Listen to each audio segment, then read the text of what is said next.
انہوں نے اپنی وفاداریاں پیش کر دی تھی۔ اتربون کے بعد جنرل تھیوڈور ہی ایک قابل جرنیل رہ گیا تھا، اور اس کے بعد جنرل جارج تھا۔ تھیوڈور میں اتنی اہلیت اور اتنا تجربہ تھا کہ وہ محتار کل کہلانے کا پورا پورا حق رکھتا تھا۔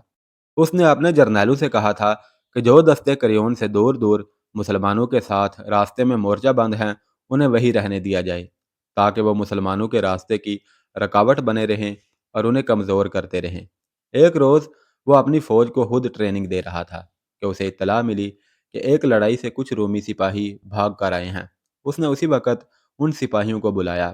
پہلے تو اس نے یہ دیکھا کہ ان سپاہیوں کے چہروں پر شکست صاف نظر آ رہی تھی، اور وہ ٹھیک طرح بول بھی نہیں سکتے تھے۔ تھیوڈور نے گرج کر انہیں ڈانٹا اور کہا کہ وہ اتنے بزدل نہ بنے کہ اپنے قلعے میں بھی آ کر ان کے منہ سے بات نہیں نکل رہی۔ کاٹ دیا۔ آخر ایک سپاہی نے لرزتی کانپتی آواز میں کہا، سب کو کاٹ دیا۔ ٹھیک طرح بولو، تھیوڈور نے غصیلی آواز میں پوچھا۔ کس نے کس کو کاٹ دیا؟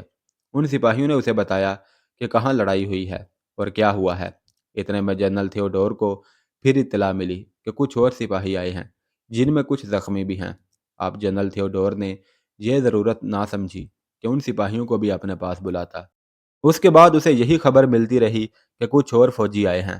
اس طرح شام تک اور رات کو بھی سلتیس کے مارکے سے بھاگے ہوئے رومی کریون میں آتے رہے۔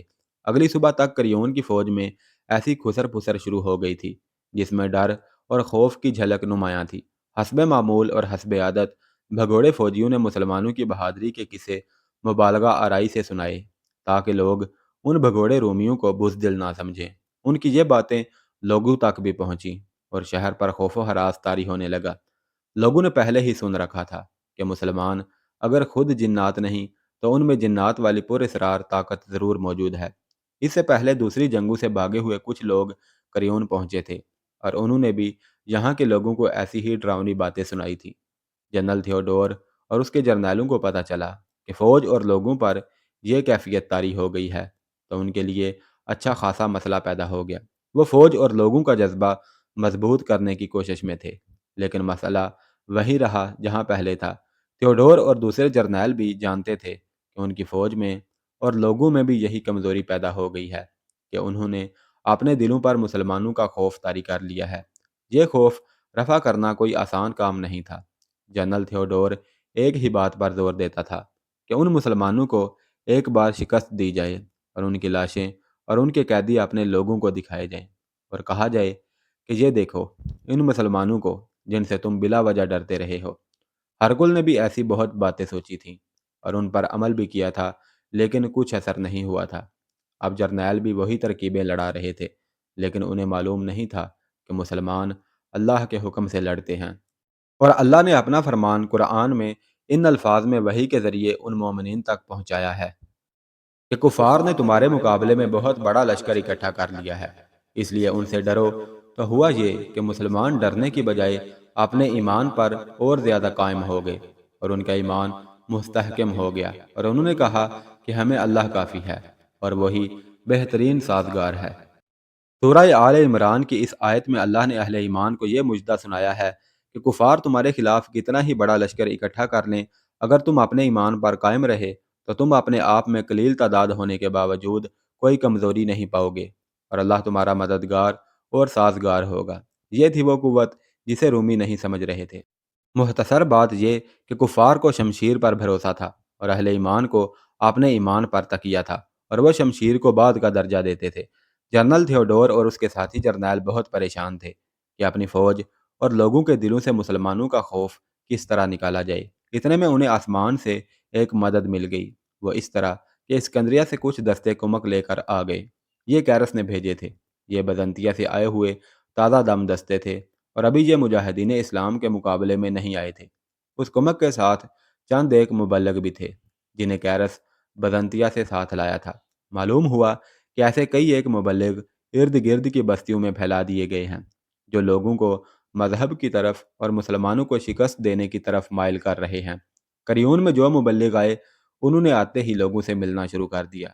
تھیوڈور نے انہیں بتا دیا تھا کہ ان لوگوں پر مسلمانوں کا خوف غالب آ گیا ہے، یہ خوف رفع کرنا ہے۔ یہ تو ہو نہیں سکتا تھا کہ مجاہدین کا لشکر اس لڑائی کے فوراً بعد وہاں سے چل پڑتا۔ اپنے شہیدوں کی تجہیز و تکفین کرنی تھی اور زخمیوں کی مرہم پٹی بھی لازمی تھی، اور انہیں کچھ دنوں کی مہلت دینی تھی کہ ان کے زخم بہتر ہو جائیں۔ لشکر کو کچھ آرام بھی دینا تھا۔ رومیوں کے گھوڑے اور ان کے ہتھیار بھی اکٹھے کرنے تھے، اور ایسے بے شمار ہی کام تھے جو کر کے وہاں سے کوچ کرنا تھا۔ مجاہدین کی جو مستورات لشکر کے ساتھ تھیں انہیں دور پیچھے چھوڑ دیا گیا تھا تاکہ میدان جنگ کی زد میں نہ آئیں۔ انہیں آگے بلا لیا گیا تاکہ وہ زخمیوں کی مرہم پٹی وغیرہ کے سلسلے میں اپنا کام کریں۔ عمر بن عاص جلدی میں تھے تاکہ دشمن کو کہیں سنبھلنے اور تیاری کرنے کا موقع نہ مل سکے۔ پھر بھی کم و بیش ایک مہینہ گزر گیا، اور اس ایک مہینے میں کریون میں اور ارد گرد کے دور دور تک کے علاقے میں ایک تبدیلی رونما ہو گئی جو مجاہدین کے لیے اچھی نہیں تھی۔ یہ تبدیلی وہ مبلغ لائے تھے جنہیں کیرس بزنطیہ سے اپنے ساتھ لایا تھا۔ ان مبلغوں کے متعلق تاریخ میں کوئی زیادہ تفصیلات نہیں ملتی، لیکن ان کی کارکردگی اور پراپوگنڈے کے جو اثرات سامنے آئے ان سے پتہ چلتا ہے کہ انہوں نے اپنے مذہب کی تبلیغ تو کی ہی تھی، لیکن لوگوں کو مسلمانوں کے مقابلے میں لانے کے لیے کچھ اور ہی پراپوگنڈا کیا تھا، اور ایسے طریقے استعمال کیے تھے کہ لوگ ان سے متاثر ہو گئے۔ کریون کے ارد گرد کی آبادیوں اور چھوٹی بڑی بستیوں میں یہ پراپوگنڈا کیا گیا کہ مسلمانوں کے خلاف کریون میں فیصلہ کن جنگ ہوگی، اور اس میں ہر عیسائی کا شامل ہونا مذہبی فریضہ ہے۔ ان مبلغوں نے اور تھیوڈور کے آدمیوں نے بھی ارد گرد کے علاقے میں مسلمانوں کے خلاف اچھی خاصی نفرت پیدا کر دی۔ پراپوگنڈا کچھ اس قسم کا ہوا کہ مسلمان لوٹ مار کے لیے آ رہے ہیں، اور عورتوں کے معاملے میں وہ وحشی ہیں، اور بچوں کو قتل کرنا ایک کھیل سمجھتے ہیں۔ لوگوں سے یہ بھی کہا گیا کہ مسلمان سب سے پہلے بستیوں پر ٹوٹ پڑیں گے اور انہیں اجاڑ کر رکھ دیں گے، اور اس کے بعد قلعے کو محاصرے میں لے لیں گے۔ اس پراپوگنڈے کا جس پر مذہب کا رنگ چڑھا ہوا تھا، یہ اثر ہوا کہ ارد گرد کی بستیوں کے وہ لوگ جو ابھی جوانی کی عمر میں یا لڑنے کی عمر میں تھے کریون شہر میں اکٹھے ہونے لگے، اور وہ جنرل تھیوڈور کو اپنی خدمات اس طرح پیش کرتے تھے کہ انہیں فوج میں شامل کر لیا جائے۔ وہ لوگ جو لڑنے کے قابل نہیں تھے اپنی اپنی بساط کے مطابق اپنے جرنیلوں کو ہر طرح کے تعاون اور امداد کا یقین دلا رہے تھے۔ مختصر یہ کہ لوگوں میں بیداری پیدا ہو گئی تھی، اور انہوں نے اپنے دلوں سے مسلمانوں کا خوف جھٹک ڈالا تھا۔ بعض مورخوں نے تو یہ بھی لکھا ہے کہ لوگ اس قدر خوف زدہ تھے کہ وہ اکٹھے ہو گئے، اور انہیں بتایا گیا کہ اس خوف سے نجات کا یہی ایک ذریعہ ہے کہ اکٹھے ہو کر اپنی فوج کا بازو مضبوط کریں۔ قبطی عیسائیوں کی اچھی خاصی تعداد مجاہدین کے لشکر کے ساتھ تھی۔ پہلے بتایا جا چکا ہے کہ یہ قبطی لڑنے کے لیے نہیں بلکہ امدادی کاموں کے لیے لشکر کے ساتھ تھے۔ مثلاً کسی گہرے اور چوڑے نالے پر پل بنانا ہوتا تو یہ قبطی بناتے تھے، یا راستے میں کوئی اور رکاوٹ آ جاتی تو وہ اس رکاوٹ کو ہٹاتے تھے۔ ان کاموں کے لیے وہ لشکر سے خاصا آگے آگے جاتے تھے۔ مصری بدو بھی لشکر میں شامل تھے، اور وہ باقاعدہ لڑائی میں شریک ہوتے تھے، اور لڑنے کے علاوہ رسد اکٹھی کرنے کا کام انہوں نے اپنے ذمہ لے رکھا تھا۔ ان کے ساتھ مسلمانوں کا سلوک برتاؤ بہت ہی اچھا تھا۔ مال غنیمت میں سے انہیں پورا پورا حصہ ملتا تھا۔ مسلمانوں کے اس کردار سے وہ اس قدر مطمئن تھے کہ اپنے گھروں کو کبھی واپس جانے کی بات ہی نہیں کرتے تھے۔ مسلمانوں کا جاسوسی کا نظام ہمیشہ بڑا ہی کارآمد رہا ہے، حالانکہ انہوں نے عیسائیوں اور یہودیوں کی طرح کبھی لڑکیوں کا استعمال نہیں کیا تھا۔ جاسوس مجاہدین ہر بھیس بدل لیتے اور اپنی اصلیت کو چھپا لیتے تھے۔ کبھی تو وہ اپنے آپ کو یقینی موت یا گرفتاری کے خطرے میں ڈال دیا کرتے تھے۔ عمر بن عاص رضی اللہ تعالیٰ عنہ نے اپنے جاسوس آگے بھیج رکھے تھے۔ اب جاسوسوں نے سپہ سالار عمر بن عاص رضی اللہ تعالیٰ عنہ کو پوری رپورٹ دی تھی کہ بستیوں میں اسکندریہ سے کچھ ایسے لوگ آئے ہیں جو یہاں کے لوگوں کو مسلمانوں کے خلاف اکسا رہے ہیں اور انہیں بے بنیاد باتیں بتا رہے ہیں۔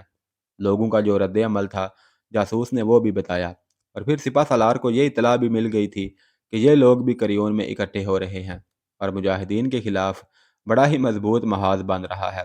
عمر بن عاص نے اپنے سالاروں کو بلا کر اس صورتحال سے آگاہ کر دیا تھا۔ ان کا دھیان قبطی عیسائیوں اور مصری بدووں کی طرف چلا گیا تھا جو مجاہدین کے لشکر کے ساتھ تھے۔ سپہ سالار نے سالاروں کو اس خطرے سے خبردار کر دیا اور یہ ہدایت جاری کی کہ نظر رکھی جائے کہ باہر کا کوئی شخص مرد یا عورت ان قبطیوں اور بدووں کے پاس نہ آئے، اور ان کا رابطہ باہر کے کسی شخص کے ساتھ نہ ہو۔ اس کے ساتھ ہی یہ خیال بھی رکھا جائے کہ ان بدووں اور قبطیوں کے ساتھ اپنا سلوک پہلے سے زیادہ اچھا کر لیا جائے۔ اپنی مستورات کو بھی بتا دیا جائے۔ سپہ سالار نے کہا انہیں بتا دیں کہ کبتیوں اور بدوؤں کی جو عورتیں ان کے ساتھ ہیں ان کے ساتھ اور زیادہ پیار اور شفقت سے پیش آئیں، اور ان پر نظر رکھیں کہ باہر کی کوئی عورت ان کے پاس نہ آئے۔ اگر کوئی عورت آتی ہے تو اسے منع کرنے کے بجائے اس کے ساتھ عیسائی کی حیثیت سے بات کریں اور بھید لیں کہ وہ کون ہے اور کیوں آئی ہے۔ مجھے اسکندریہ سے خبر مل چکی ہے کہ کیرس مبلغوں کی ایک فوج اپنے ساتھ لایا ہے۔ یہ مبلغ ہر طرف پھیل گئے ہیں اور لوگوں کو اپنے زیر اثر کر رہے ہیں۔ ہم نے اس سے زیادہ بڑے خطروں کا مقابلہ کیا ہے اور اللہ نے ہمیں کامرانی عطا کی ہے۔ اگر کریون میں بستیوں کے لوگ فوج کے ساتھ جا ملے ہیں تو اس سے ہمیں ڈرنا نہیں چاہیے۔ یہ ایک بے لگام ہجوم ہے جس کا احساس رومی جرنیلوں کو شاید نہیں ہوا۔ ہم انہیں بکھیر دیں گے۔ ادھر قلعے میں جنرل تھیوڈور بڑے ہی پر مسرت اور فاتحانہ لہجے میں اپنے جرنیلوں کے ساتھ مسلمانوں کو تباہ و برباد کرنے کا پلان بنا رہا تھا۔ اسے خوش ہونا ہی چاہیے تھا۔ کمک کے آ جانے سے اور پھر لوگوں کے فوج میں شامل ہونے سے اس کے پاس بے انداز نفری اکٹھی ہو گئی تھی۔ اسے وہ اتنی بڑی طاقت سمجھتا تھا جس سے ٹکرا کر مجاہدین پاش پاش ہو جائیں گے۔ ان اربوں کی تعداد دیکھو، تھیوڈور نے ایسے لہجے میں کہا جس میں غرور اور تکبر کی جھلک تھی۔ سلتیس کی لڑائی میں انہوں نے ہماری فوج کو شکست دی ہے اور بہت ہی جانی نقصان پہنچایا ہے، لیکن ان کی اپنی تعداد جو پہلے ہی کم تھی اور کم ہو گئی ہے۔ اب ہم اتنی زیادہ فوج سے انہیں قتل اور مسل کر رکھ دیں گے۔ انہیں مہلت دو کہ یہ شہر کا محاصرہ کر لیں۔ تم اندازہ کر سکتے ہو کہ یہ جب محاصرہ کر لیں گے تو بکھر جائیں گے، کیونکہ محاصرے کے لیے ان کی نفری بہت ہی تھوڑی ہے۔ ان کا محاصرہ کچے دھاگے جیسا ہوگا۔ ہم ان پر دستے باہر بھیج کر حملے کرتے رہیں گے اور ان کی تعداد اتنی تھوڑی رہ جائے گی کہ یہ بھاگ نکلیں گے یا ہتھیار ڈال دیں گے۔ یہ بات ذہن میں رکھو کہ مسلمانوں کو ایسا کمزور بھی نہ سمجھنا جیسا میں نے کہا ہے۔ یہ صحرائی سانپ ہیں جو لمبائی میں بہت چھوٹے ہوتے ہیں، لیکن ڈس لیں تو آدمی چند سانسیں لے کر مر جاتا ہے۔ مسلمانوں کے اس لشکر کے متعلق اپنے آپ کو کسی دھوکے اور فریب میں نہ رکھنا۔ انہوں نے ملک شام میں ہرکل کو ایسی ہی تھوڑی تعداد میں شکست دی ہے، اور مصر میں آ کر انہوں نے ہمارے جرنیل بھی مار ڈالے ہیں، جن میں اتربون خاص طور پر شامل تھا۔ یہ سوچ لو کہ عربوں کو کریون میں ہی شکست دینی ہے۔ اگر ہم ناکام رہے تو ارد گرد کے علاقے کے جو لوگ ہمارے ساتھ آن ملے ہیں وہ ہمارے دشمن ہو جائیں گے، اور مسلمان یہاں سے سیدھے اسکندریہ جا پہنچیں گے، اور وہاں تک کے لوگ ان سے مرعوب اور خوف زدہ ہو جائیں گے۔ پھر یہی لوگ ان کا ساتھ دیں گے۔ عہد کر لو کہ انہیں یہیں کریون میں ہی ختم کرنا ہے۔ تاریخ میں آیا ہے کہ جنرل تھیوڈور نے آخر میں جو الفاظ کہے تھے وہ یہ تھے: حملہ آوروں اور اسکندریہ کی دیوار کے درمیان ہم خود دیوار بن کر کھڑے ہو جائیں گے۔ کریون کا قلعہ اور شہر پناہ بہت ہی مضبوط اور چوڑی تھی۔ اس کے ارد گرد کوئی خندق نہیں کھودی گئی تھی، لیکن ایک چوڑا نالا دیوار کے قریب سے گزرتا تھا۔ یہ دراصل ایک گہری اور قدرتی نہر تھی، یا اسے نیل کی ایک شاخ کہہ لیں۔ اس کا نام صوبان تھا۔ قلعے کا صدر دروازہ نالے کی طرف تھا۔